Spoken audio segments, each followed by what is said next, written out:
If your phone gets off and no, son. I will make sure you don't like this spanking, all right? I'll make sure you don't like it. So, I'm your host. My name is Tanya. Pleasure to meet you all. It is nice to be out in Nampa where you can smoke inside. Isn't that kind of lovely? I feel like I have gone back in time. We are in a time machine and a cavern. It's just glorious. It is glorious. It is lovely. Lovely to have you guys here. So, I don't know if you noticed, I'm kind of old to be doing this shit. Oh, yes, I am, sugar. Yes, I am.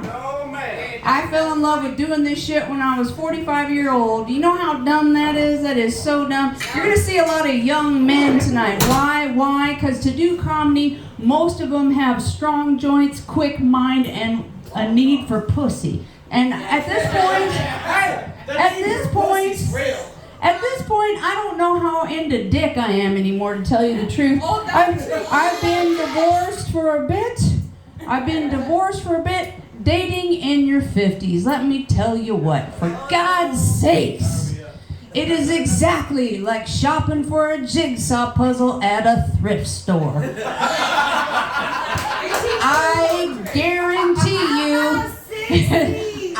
60s? Oh, God bless your heart.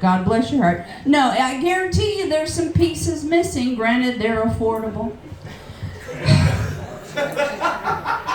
But then you get it assembled, and the picture you end up with doesn't match what was on the box. I bought a basket full of furry little kittens. And what I got was an emotional tornado tearing apart my personal trailer park. This is not what I wanted. This is not what I wanted at all. And then on top of it all, men in my age group were raised on their 80s rom-coms. You all remember those 80s rom-coms? What a bunch of horseshit. Girl says no.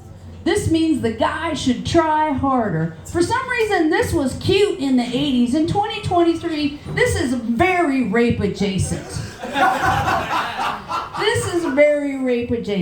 And I had one of these fellas. He was not taking no for an answer, and he decided to go clever. He decided to be clever. This is what passed for clever for him.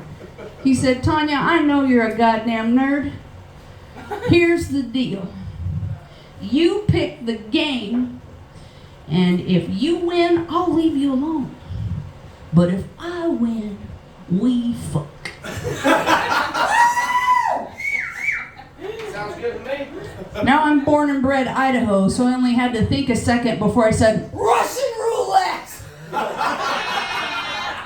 Because either way, I win. If you take the bullet, you're dead, and I don't have to listen to your happy horseshit anymore. And if I take the bullet, you're stuck pumping away at my slowly cooling corpse. So that's older men, and people are like, well, then why don't you cougar it up? Why don't you go after them youngins? Ooh. I'm not gonna lie. I'm neither proud nor ashamed of the fact that right after I got divorced, I did cougar it up a little bit. Did punch a few of those MILF tickets. God bless you, man.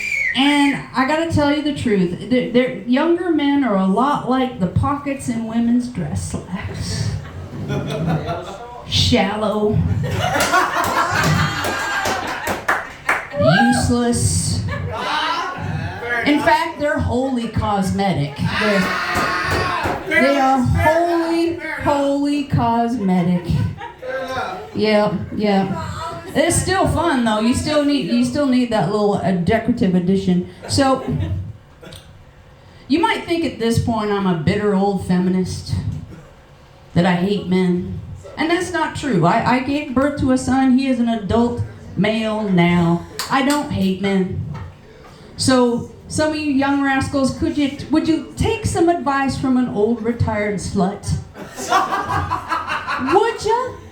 Would you? All right. I'm going to need my ladies to help out here. All right. You worry about the size of your dick way too much, son. You worry about the size of your dick entirely too much. This is where I need my ladies. We're going to turn this into a goddamn revival. All right, you ready? If she loves you, whatever you got is enough. Ladies, can I get an amen? Amen! If she likes you, whatever you got is enough. Ladies, can I get an amen? Amen! If she thinks you're okay, I'm not going to lie, you better be at least average or bring some game.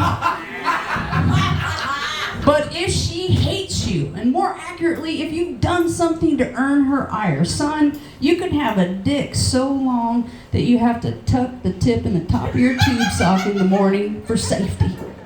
And so thick it looks like Arnold Schwarzenegger's bicep. And if you pissed her off on any given Friday night, she's going to be out doing tequila shots with her girlfriends, just tearing you down. He's always got skid marks in his drawers. He never puts the seat down. He never calls his mother. And on top of it all, he's got a little dick. So what have we learned, son? What have we learned? It's not how much of a dick you have, it's how much of a dick you are. All right. I think we're ready for the next up. Are you guys ready for the next up? Speaking of dick.